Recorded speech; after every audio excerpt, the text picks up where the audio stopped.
Olá, boa tarde. Quarta-feira, 2 de agosto. E uma frente fria avança sobre o estado gaúcho e traz frio para a região. E com o frio chegam as alergias respiratórias. Vamos falar hoje das doenças que se agravam com o aumento do frio. As ites que atormentam a vida de muita gente. E o número de pacientes com hepatites virais quase dobra no Rio Grande do Sul nos últimos 10 anos. E a maioria dos casos nem chega a ser diagnosticada. A população ainda pensa, comigo não vai acontecer, né? E ninguém é blindado. É verdade. A Secretaria Estadual da Saúde acredita que muitos gaúchos e brasileiros podem ter hepatite viral e não saber. Por isso oferece o teste rápido e gratuito. Toda a rede pública de Cachoeira do Sul tem nas suas unidades estes testes. Ele é livre demanda. Quem tem interesse, basta chegar numa unidade próxima à sua residência e demonstrar o interesse e pedir para fazer o teste rápido. 12:02, pelo horário de Brasília, tem ainda o quadro Educação com Denise Belladonna. Hoje ela visita o Colégio Totem para conferir como anda a alimentação da garotada. Essas e outras informações, a partir de agora no NT Sul, seja muito bem-vindo.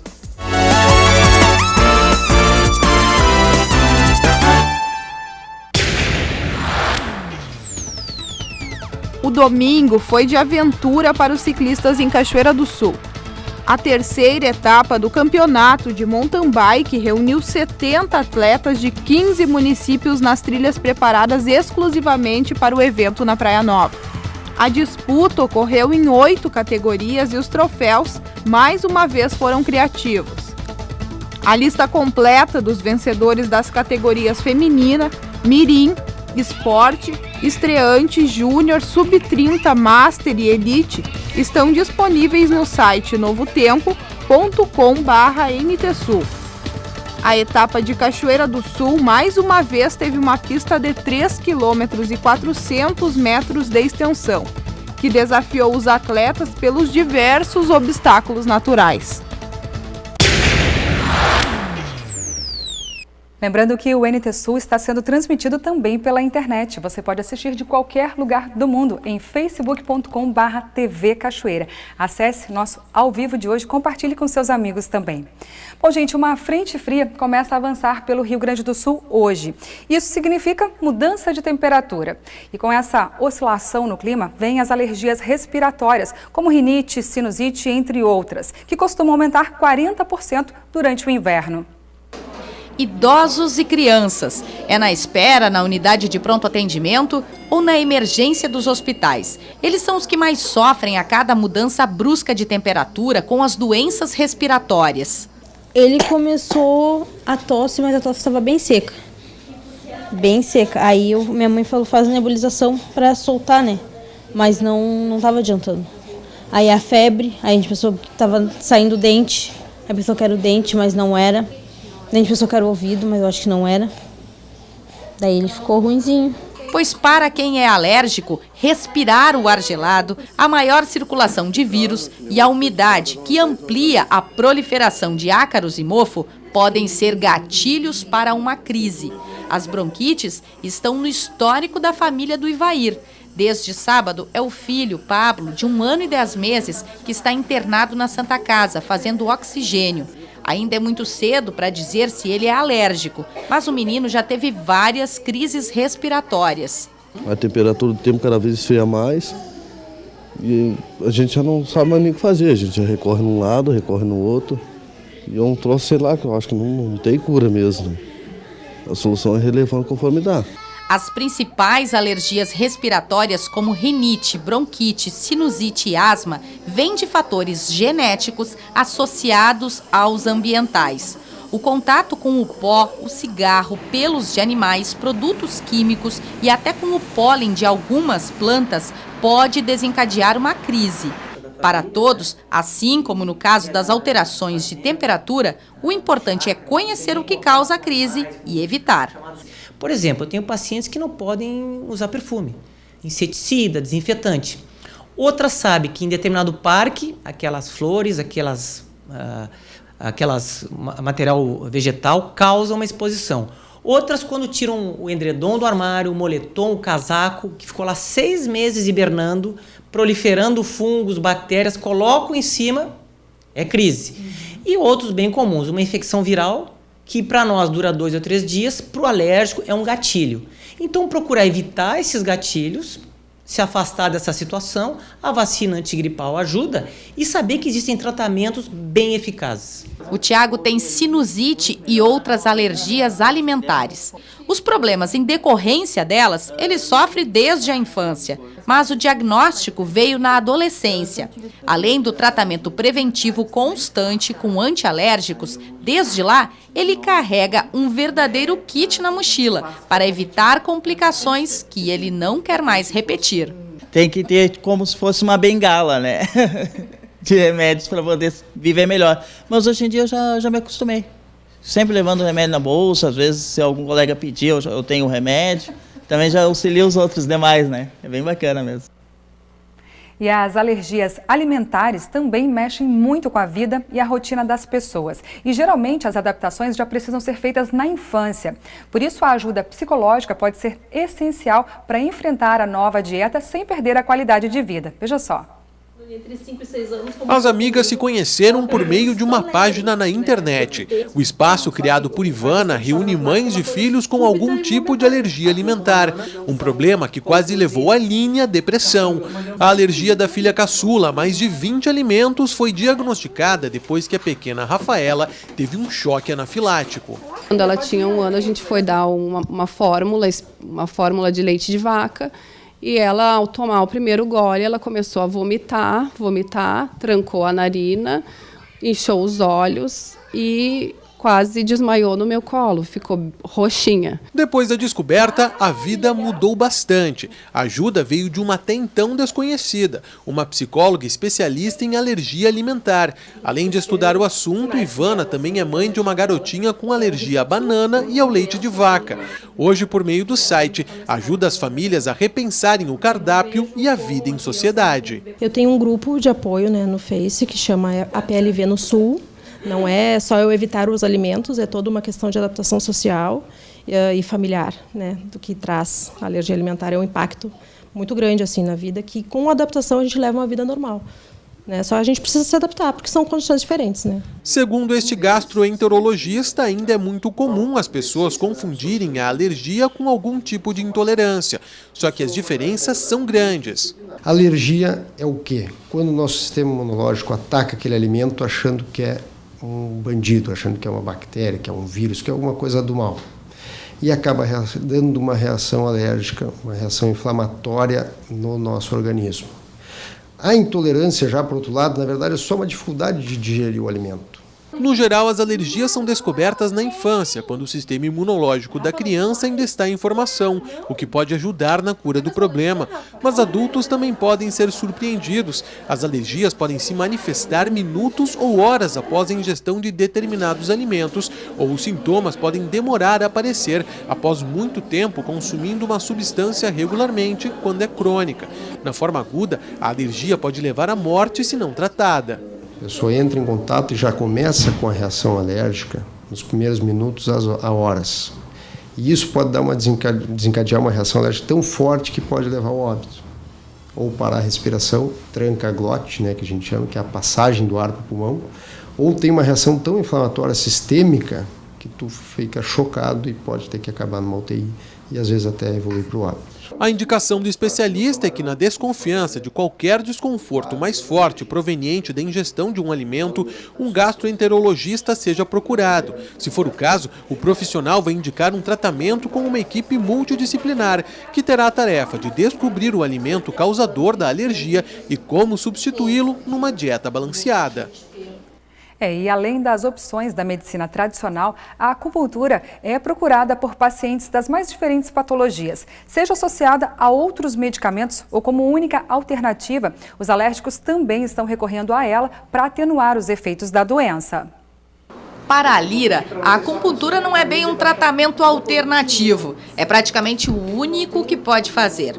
Aos 20 anos, ela foi diagnosticada com glaucoma, o que impede o uso de corticoides. Estes são os principais medicamentos usados em crises de vários tipos de alergia. E ela tem alergias alimentares e também respiratórias, além de sensibilidade a vários outros medicamentos, o que causa incômodos constantes e situações graves em crises. É um sintoma assim, todos e mais alguns, porque me ataca o ouvido, eles não colocam que ataca o ouvido, eles não colocam que ataca a garganta, coriza, dor nos olhos, ela começa com dor nos olhos, e aí não é o glaucoma, é a rinite, e eu ainda tenho sinusite alérgica junto. Pois os benefícios da acupuntura, geralmente associada ao tratamento da dor, também são comprovados para as alergias. Pesquisas feitas na Austrália, Reino Unido, Estados Unidos e Canadá têm resultados consistentes sobre o tratamento de pacientes com rinite alérgica e asma em adultos. Também há indicações para urticária crônica e dermatites atópicas. O princípio é modular e equilibrar as funções do corpo e do sistema nervoso vegetativo. Quando você faz um estímulo local no nariz, você pode estar melhorando a função imune da pessoa indiretamente, pode estar equilibrando a atividade simpática e parasimpática de vasos sanguíneos, por exemplo, da região nasal, aliviando a congestão nasal, a sensação do nariz trancado. E algumas outras alterações que é difícil falar de forma rápida, mas que têm relação direta e indireta com a modulação da alergia. Há mais de 10 anos, para a Lira, o dia de fazer a acupuntura representa o começo da semana, porque é quando se sente melhor. A única alternativa que eu tenho é a acupuntura. Eu não posso faltar uma quarta-feira. Quando sair daqui, eu me sinto com mais energia, me sinto com mais força, com mais equilíbrio, né? Com mais a respiração mais fluindo melhor, já consigo dormir melhor. 12h13 pelo horário de Brasília, nós vamos para um rápido intervalo e a seguir falamos de uma doença mais silenciosa. Os casos de hepatite dobraram no Rio Grande do Sul. A Secretaria Estadual da Saúde acredita que muitos gaúchos e brasileiros podem ter a doença e não saber. Por isso oferece o teste rápido e gratuito. Toda a rede pública de Cachoeira do Sul tem nas suas unidades estes testes. Ele é livre demanda. Quem tem interesse, basta chegar numa unidade próxima à sua residência e demonstrar o interesse e pedir para fazer o teste rápido.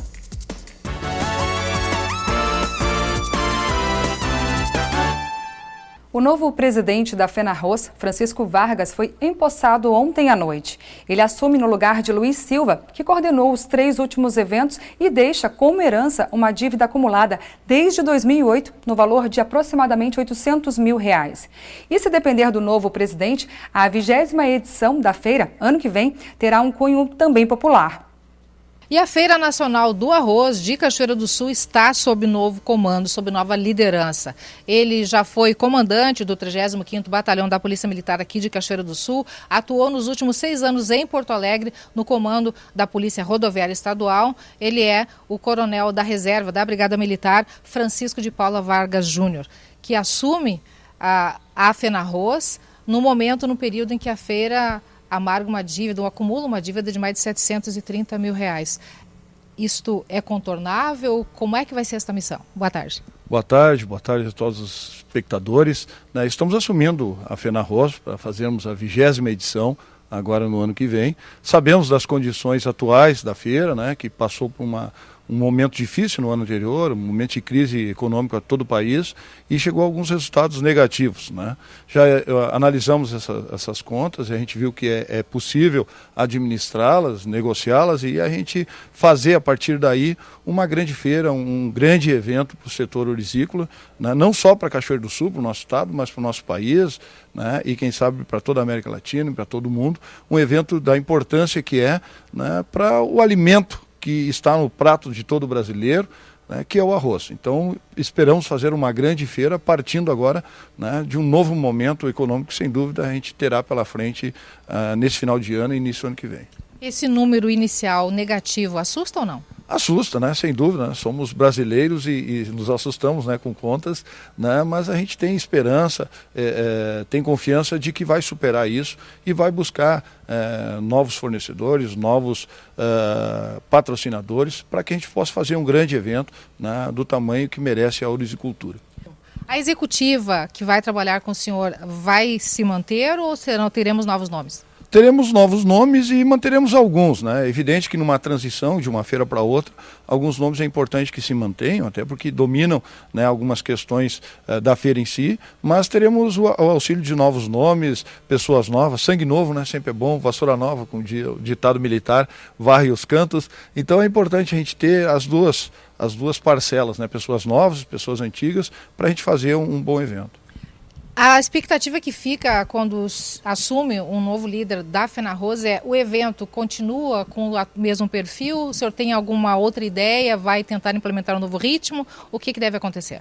O perfil da feira, nós temos que buscar um perfil técnico na área de conhecimento, né? Isso a feira já vem fazendo, a gente deve incentivar cada vez mais, né? Buscar a exposição de tecnologia no setor, em maquinários e implementos, para que a horticultura tenha, né, cada vez melhores resultados, e também atender, né, a comunidade cachoeirense, a comunidade da região, buscando eventos, buscando shows que possam dar, né, uma alegria maior e um momento de descontração para a nossa comunidade. A festa, o perfil festa, retorna aliado ao perfil da feira. Exatamente, o nosso objetivo é juntar, aliar os dois, né? Dar uma feira e também festa, a gente poder proporcionar essas duas situações no momento da FenaRroz. Com relação a patrocínios, com relação à viabilização financeira da 20ª FenaRroz, o que o senhor já tem em mente? A partir de hoje, então, né, da eleição e agora com a nova diretoria, estamos abrindo o setor comercial da feira, né, e aí os nossos espectadores, né, podem entrar em contato conosco, né, já estamos fazendo a venda, a reserva de espaços, né, e estamos buscando patrocínio. O patrocínio tem que ser bem antes, com bastante antecedência, nós temos aí menos de um ano agora, né, mas ainda há tempo suficiente, já nesse mês de agosto e setembro, a busca de patrocínios para que a gente possa ter, né, um bom aporte financeiro para a realização da feira. Qual a sua ideia com relação ao parque, que durante boa parte do ano e quando não tem feira fica praticamente ocioso? Aí nós entramos numa questão da comissão, né, da FenaRroz, que é a sustentabilidade desse parque nos 24 meses, né, que é o período que dura o meu mandato, vamos dizer assim, de presidente aqui, né. Então é buscar a realização de outros eventos. Já existe a FenaFest, que é feita no intervalo de ano quando não acontece a FenaRroz. Esse ano ainda não está definido, mas nós procuramos viabilizá-la, vamos procurar viabilizá-la agora ainda até o final do ano, e vamos buscar parcerias para que aconteçam outros eventos no parque, no período que ele está parado, como agora, né, para que possa atender, né, a questão social, possa atender a comunidade, proporcionando aqui nesse grande espaço, né, bons momentos de lazer à comunidade cachoeirense. A questão de prestação de contas da feira sempre foi meio que um assunto não muito aberto à comunidade. O senhor pretende manter isso assim ou pretende executar a dinâmica, a prática de divulgar a cada final de feira? Cada um tem a sua forma de operar e de fazer o funcionamento, né, financeiro.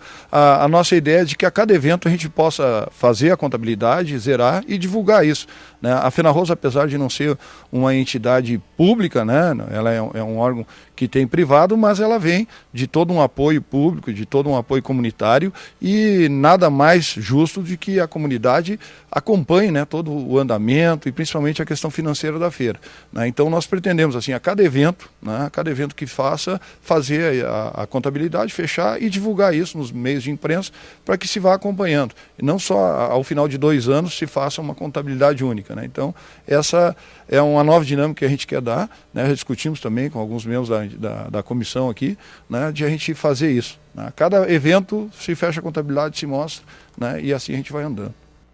12h23 agora. O deputado Pompeu de Matos, presidente da Executiva Estadual do PDT, esteve nesta semana em Cachoeira do Sul. Entre os assuntos que envolvem o partido, o deputado se posicionou favorável à admissibilidade do processo que julga o presidente Michel Temer e afirmou: essa é a posição oficial do PDT.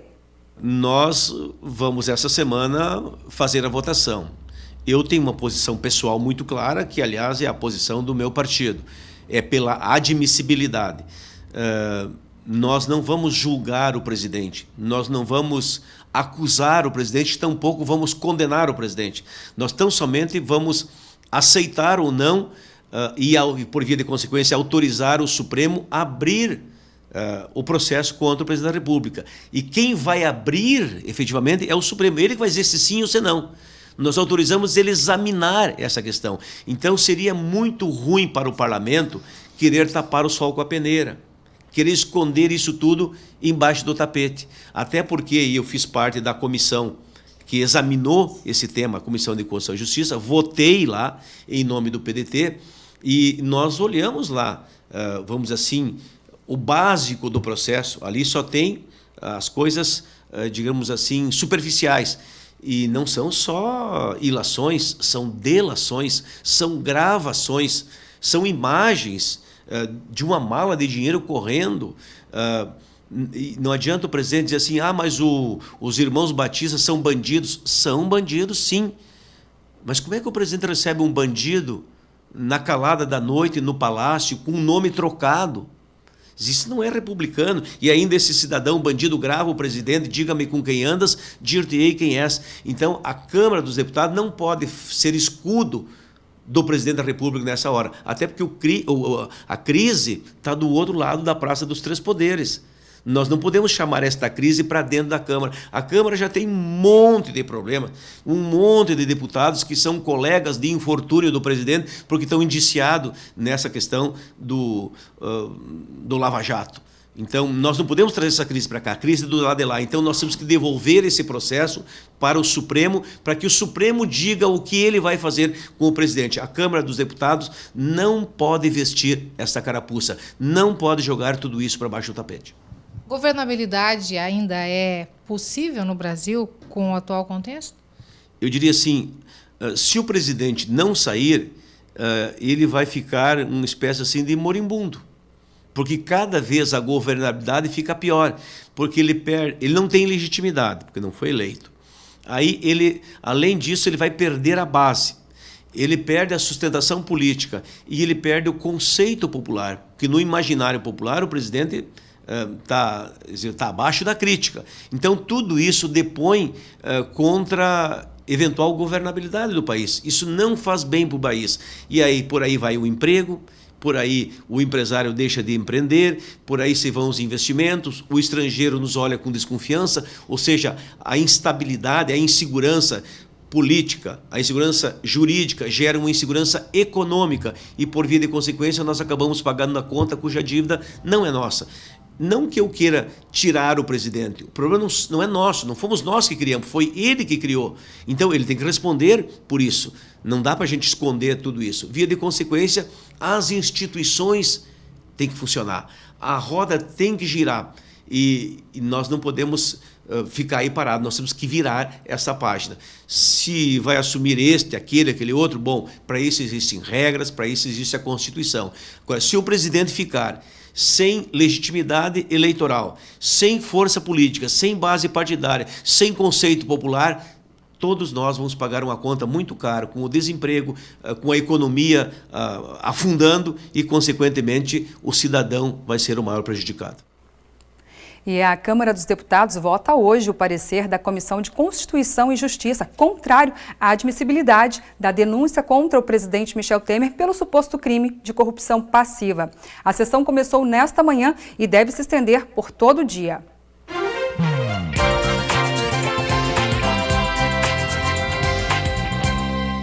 Olá, boa tarde.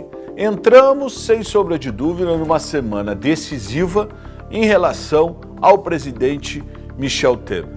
Nesta semana, a partir de quarta-feira, pode-se iniciar a votação na Câmara dos Deputados para saber se eles, deputados, autorizam que o STF investigue o presidente da República.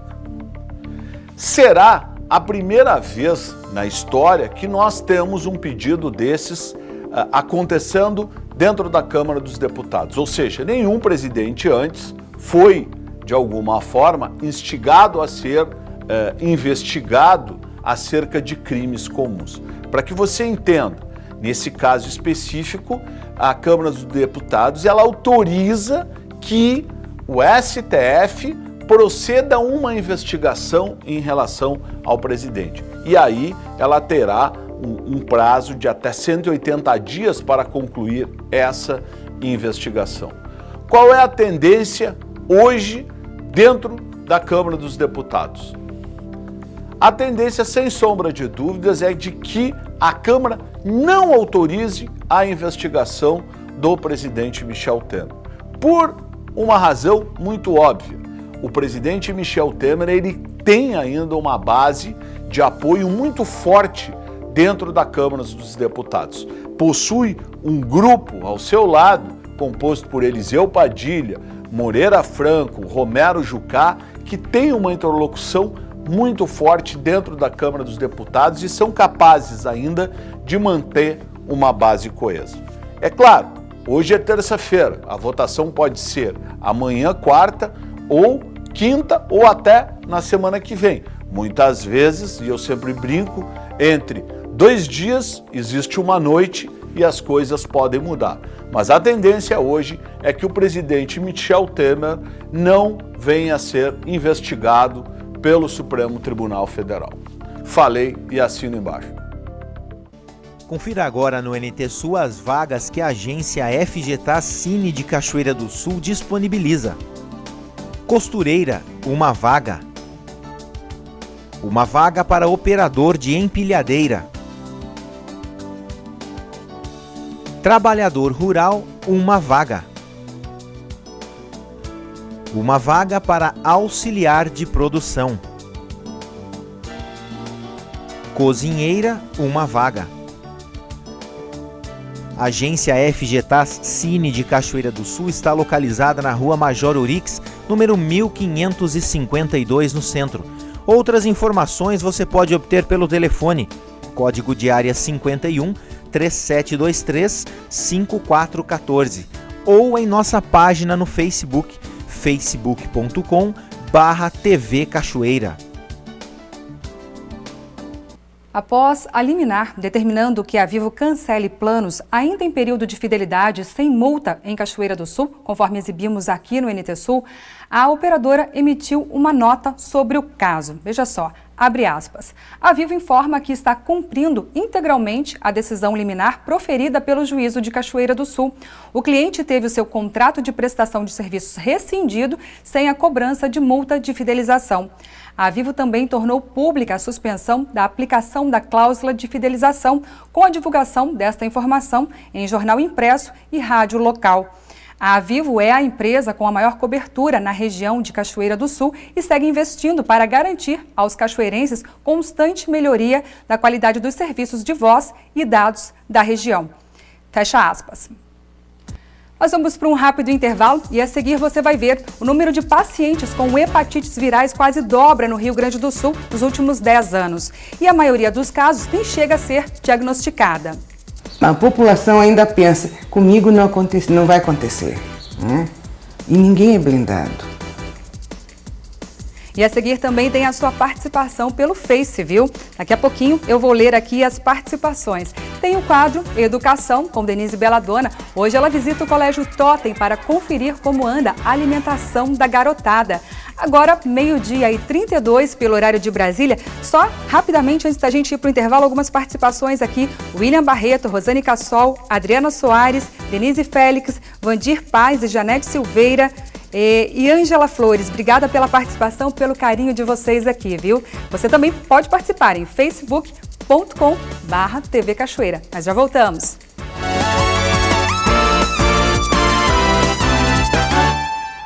Em 10 anos, o número de pacientes com hepatites virais praticamente dobrou aqui no Rio Grande do Sul. Segundo a Secretaria Estadual da Saúde, o índice subiu 42,4%. Em 2007, 2.463 gaúchos estavam infectados.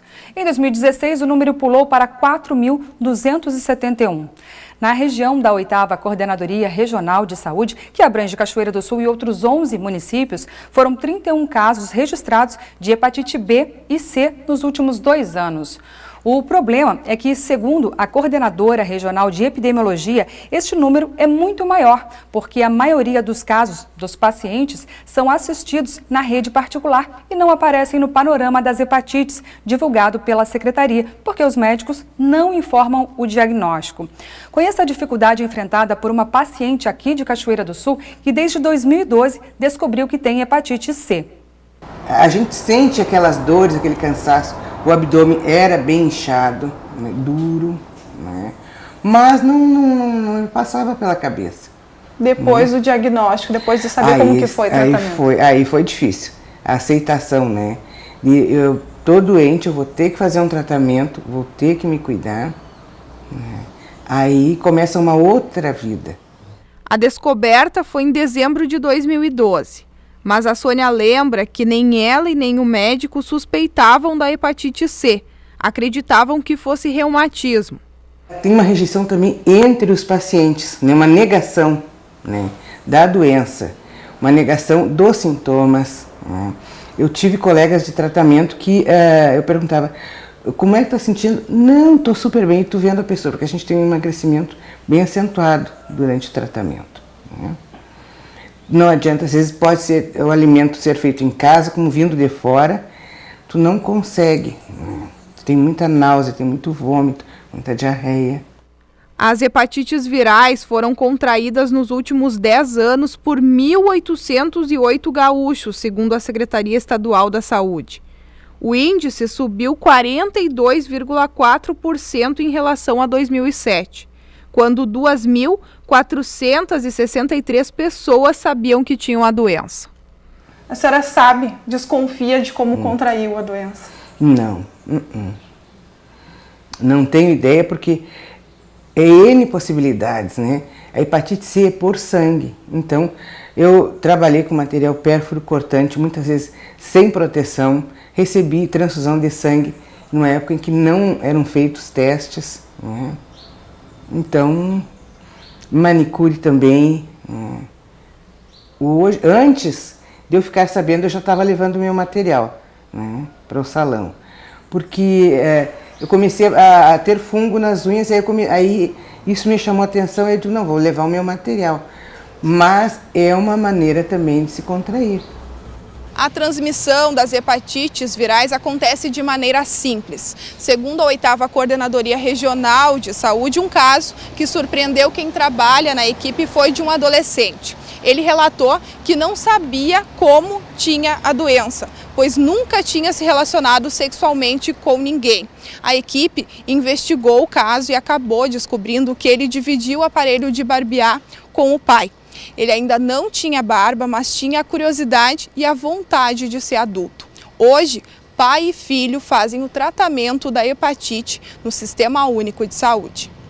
Nos últimos 2 anos, foram 31 os casos de hepatite B e C nos 12 municípios da 8ª. O problema é que, segundo a coordenadora regional de epidemiologia, este número é muito maior, porque a maioria dos casos dos pacientes são assistidos na rede particular e não aparecem no panorama das hepatites divulgado pela Secretaria, porque os médicos não informam o diagnóstico. A nossa gratidão à Sônia, que gentilmente aceitou falar da luta. E a sua negação, você falou dos seus colegas de tratamento, mas a sua negação hoje, colocar a cara na TV e assumir que... Porque assim, ó, é uma doença silenciosa, né? As pessoas desconhecem a gravidade dela, né? Desconhecem a maneira que elas têm, que elas deveriam ter para se proteger. Então, não está diminuindo tão significativamente o número de pessoas que estão sendo contaminadas. Né? Então, por isso que eu concordei de falar, né, para que outras pessoas vejam e se alertem. A enfermeira aposentada fez todo o tratamento da hepatite C pelo SUS. A população ainda pensa, comigo não vai acontecer. Né? E ninguém é blindado. A senhora mesmo trabalhava dentro de um hospital. Eu também tinha essa ilusão. Não aconteceu, não está acontecendo nada comigo, está tudo bem. E foi quanto tempo de tratamento até a cura? Foram 7 meses de medicação. Eu negativei, isso quer dizer, não foi encontrado nenhum vírus, né? Pelo menos que possa ser contado naquela quantidade de sangue ali que foi tirado. É assim que funciona, existe o que se chama de campo. Né? Então eu fui considerada negativada. Aí, vamos ver agora no próximo. Como o médico me disse, dessa tu está curada. Tem que cuidar para não contrair novamente esta ou outra hepatite. A dona Sônia falou da hepatite C, que é uma doença silenciosa. Por isso, a repórter Gabriela Belo conversou com a coordenadora regional de epidemiologia, a farmacêutica Senira Martini, sobre os cuidados que nós devemos tomar. São detalhes na rotina, como o triste caso de um menino que utilizou o aparelho de barbear do próprio pai e foi infectado. E ainda sobre o exame disponível em todas as unidades públicas de saúde que pode ser feito caso você tenha suspeita da doença. O grande problema é que os casos de hepatites virais estão numa crescente no estado do Rio Grande do Sul. A 8ª Coordenadoria Regional de Saúde atribui ao contágio e também à detecção da doença, que aumentou nos últimos anos. Do meu lado, a coordenadora Senira, para explicar quais são as formas de contágio e de que forma os pacientes podem ter acesso. Boa tarde. Boa tarde, Gabriela. Cabe frisar que esta é uma realidade no Brasil e não é diferente no Rio Grande do Sul nem em Cachoeira do Sul. Realmente, nos últimos 10 anos, a gente teve um aumento maior do número de casos. A gente atribui a 2 principais motivos. Provavelmente há um maior número de casos novos e também um maior acesso ao diagnóstico, como consequência aparecem esses casos.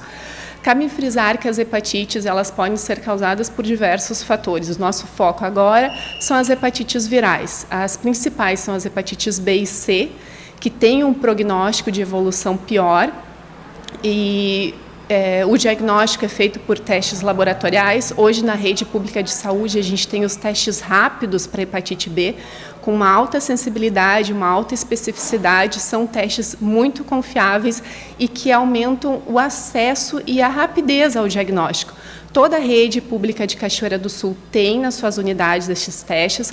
Ele é livre demanda. Quem tem interesse, basta chegar numa unidade próxima à sua residência e demonstrar o interesse e pedir para fazer o teste rápido.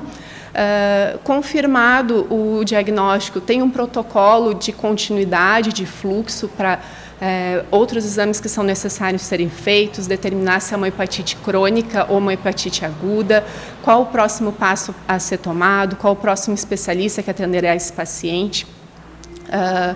As formas de contágio, as principais formas de contágio de hepatite B e C, diferente da hepatite A, que é um contágio orofecal, que é através de alimento e água contaminada, a hepatite B e a C, as principais formas são a sexual, assim como o HIV, e as parenterais, também como o HIV. A parenteral é tudo que envolve sangue, alicate, lâmina de barbear, instrumental de dentista esterilizado de forma incorreta, tudo que envolve sangue, tudo que é pérfuro cortante, compartilhar seringas, hoje a gente tem uma outra realidade que a gente não tinha um tempo atrás, que é o compartilhamento de cachimbo do crack, o cano da cocaína, todas essas drogas compartilhadas que tem um instrumento comum que pode passar de uma ferida, o sangue de um usuário para o próximo, são formas de contágio.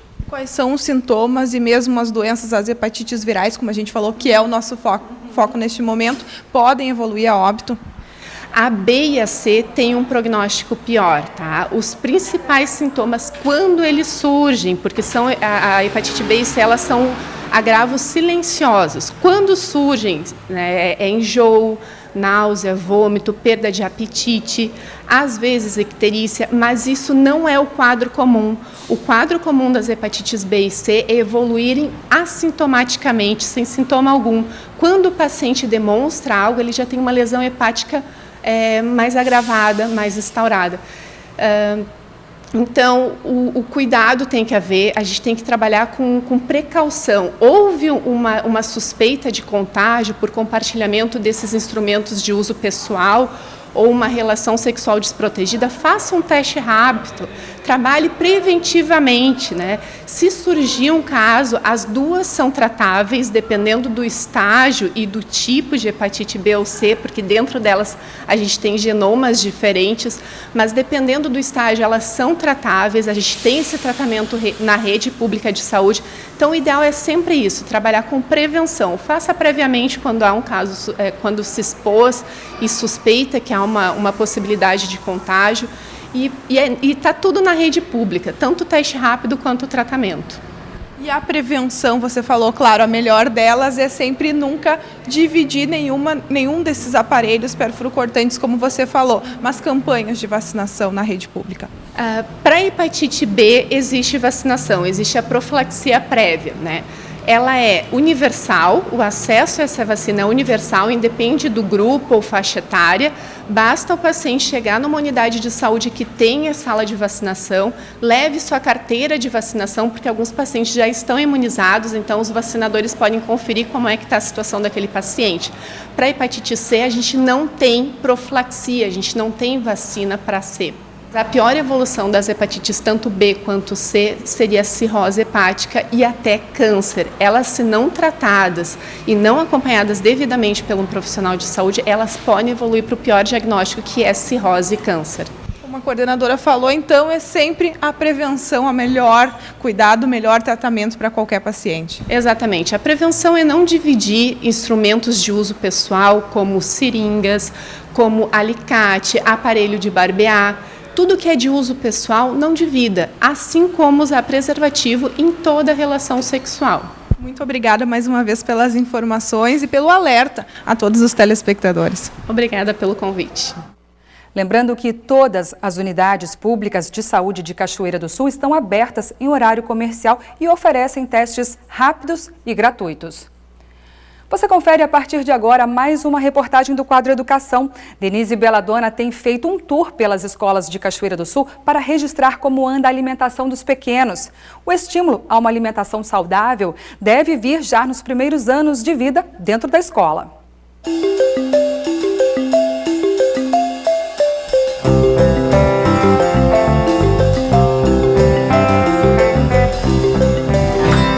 Boa tarde.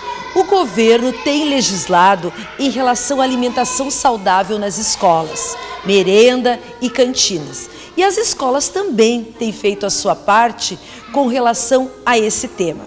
Eu estou hoje aqui no Colégio Totem e vou conversar com a professora Sandra Badec com relação às atividades, às atitudes que a escola tem tomado para tornar o lanche dos alunos mais saudável e também a merenda, até aquela que vem de casa. Como é que a escola tem incentivado isso? Boa tarde, professora Sandra. Boa tarde. A escola tem se preocupado desde a cantina da escola. Nós, esse ano, a gente teve uma licitação onde trocamos o nosso fornecedor, onde essa alimentação ela tem um controle nutricional, a nutricionista que faz todo esse balanço. E, principalmente, o mais importante é o trabalho também que é realizado em sala de aula. O incentivo do professor com as crianças diariamente. Tem dias certos, assim, que crianças que a gente tem determinados dias para trazerem a fruta. Crianças que em casa não comem a fruta, mas na escola acaba comendo, né, porque o grupo e o incentivo do professor. E eu acho que nós, como professores, nós temos que dar o exemplo. Então, o professor, no momento que ele come a fruta, junto com a criança, e não é só a fruta que a gente também trabalha. A gente faz bolo de milho, bolo de cenoura, sanduíche saudável, assim, as crianças vão na horta buscar alface, eles cortam o tomatinho. Então, assim, a nossa preocupação é que realmente, assim, principalmente que a criança não traga de casa o refrigerante, que não traga o salgadinho. Isso não existe aqui na escola. A preocupação ela é diária e também é feito um trabalho em reuniões com os pais. Nossas formações com os professores, realizamos esse momento também, né? Como está sendo feita a alimentação, de que maneira o professor pode melhorar. E aquela criança, às vezes, tem crianças que nunca comeu fruta, agora já iniciou pelo menos uma banana, já está comendo. Então, existe uma preocupação de um todo, não só desde os pequenininhos da maternal, toda a educação infantil, como também os outros alunos do ensino fundamental. Então, existe uma preocupação dos professores e a direção sempre apoiando, né? A gente adquirindo forno elétrico, geladeira. Então, não adianta, a gente também tem que ter esse local para o professor poder desenvolver essas atividades. Na realidade, professora Sandra, quando se fala dos pequenos, a gente está educando, mas quando se fala dos maiores, há uma desacomodação a ser realizada. Por isso precisa atacar em todas essas frentes que tu falaste, né? Com certeza. Assim, no momento que nós iniciamos com os pequenos, ele se torna muito mais fácil, porque eles já estão crescendo, né? E a gente tem crianças assim, ó, eu lembro que quando eles estavam aqui lá no 4º ano, e que hoje já estão lá no 7º, 6º ano, e eles continuam com essa alimentação saudável. Então não é somente agora porque existe uma lei. A nossa escola sempre se preocupou, até porque a gente é mãe também, já teve nossos filhos pequenos, a gente sempre se procurou trazer isso para o dia a dia na escola. E eu acho assim que o local certo é na escola. E nós temos muitas mães, assim, depois tu vai conversar com os professores, de depoimentos de mães falando para os professores, agradecendo por elas estarem assim, incentivando, ajudando na família, porque às vezes muitas falas que o professor faz em sala de aula, que as crianças preferem assim, ouvir às vezes o professor do que da mãe, né? Então as mães sempre estão nos pedindo ajuda e agradecendo. Isso é uma preocupação diária da escola. Obrigada, professora Sandra. E como a professora falou, o professor, lá na sua sala de aula, ele dita inclusive regras até para as crianças. Nós vamos agora conversar com algumas professoras e ver o que elas estão fazendo em sala de aula, nessa coerência que a professora Sandra falou, de falar, de fazer e de dar o exemplo também.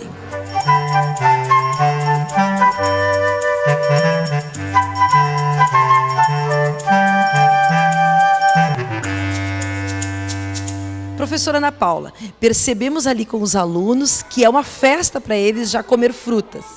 E vocês têm um projeto da quinta-feira. Parece que esse projeto já está se estendendo, né? Mas conta para nós um pouquinho sobre esse projeto. A escola incentiva muito, né, essa questão da alimentação saudável, e o projeto começou numa quinta-feira. Só que agora o projeto tem se estendido diariamente, porque quase todos os dias eles acabam trazendo frutas, né?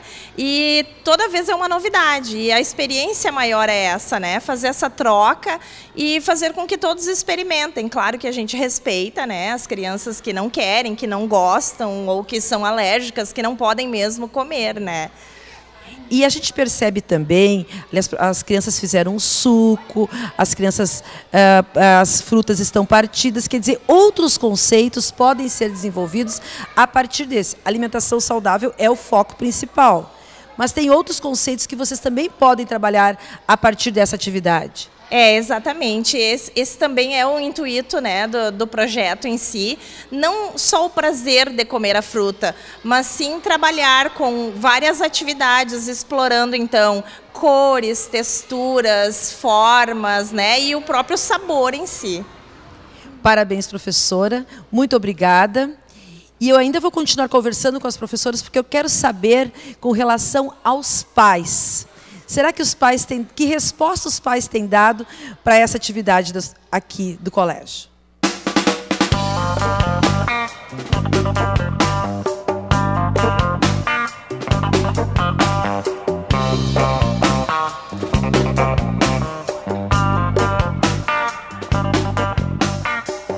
Caroline, vocês professores são os mentores dessas atividades.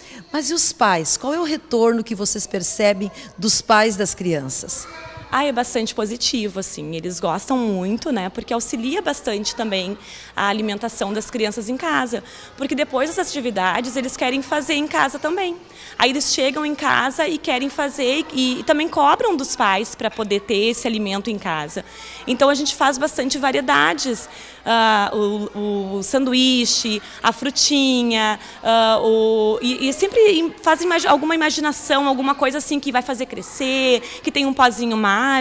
Isso eles chegam em casa depois e fazem, né, e reproduzem isso na sala de aula. E os pais ficam muito felizes, porque é tantas coisas hoje assim de alimentos, né, que fazem mal para a saúde, que está ali para as crianças, e aí então os pais ficam contentes que tem o apoio da escola para poder ajudar também, né, nessa questão da alimentação.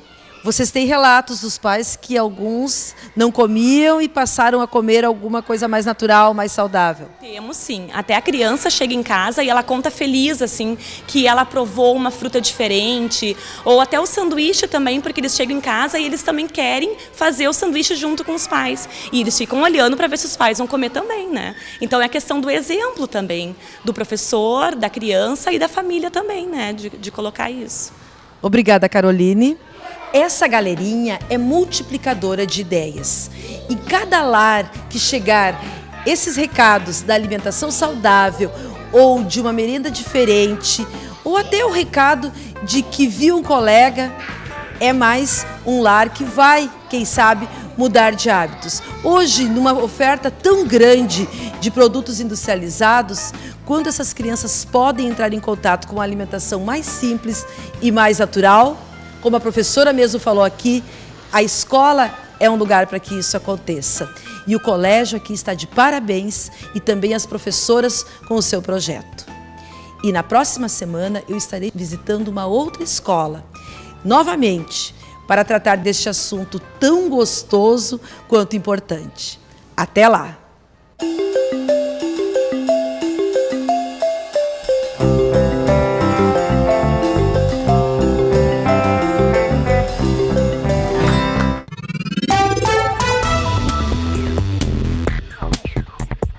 Em Cachoeira do Sul, a quarta-feira será chuvosa durante o dia. À noite, o céu ainda fica nublado com possibilidade de chuva. Mínima de 11, máxima de 19 graus. Na quinta-feira, o dia será nublado pela manhã, tarde de sol com diminuição de nuvens, noite com muita nebulosidade e possibilidade mínima de chuva. As temperaturas ficam entre 10 e 17 graus. Já na sexta-feira, o dia será de sol com algumas nuvens, não chove. As temperaturas ficam entre 9 e 15 graus. Confira no mapa como fica o tempo hoje. Uma frente fria avança pelo Rio Grande do Sul nesta quarta-feira e traz significativo aumento de cobertura de nebulosidade na maior parte do estado. O sol até aparece em algumas áreas, mas o tempo passa nublado e encoberto. Por isso, a temperatura nesta quarta tende a ser menos elevada à medida em que haverá chuva ou maior presença de nuvens. Na capital Porto Alegre, a máxima prevista é de 23 graus. Em Uruguaiana, na fronteira oeste, 17. Em Passo Fundo, no norte do estado, 23 graus. E em Santa Maria, na região central, 19. Para o litoral norte, Tramandaí e Torres, 25 graus. E em Pelotas e Rio Grande, no sul do estado, 16.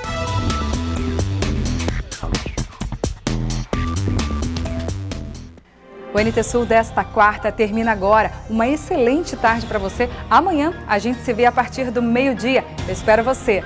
Tchau!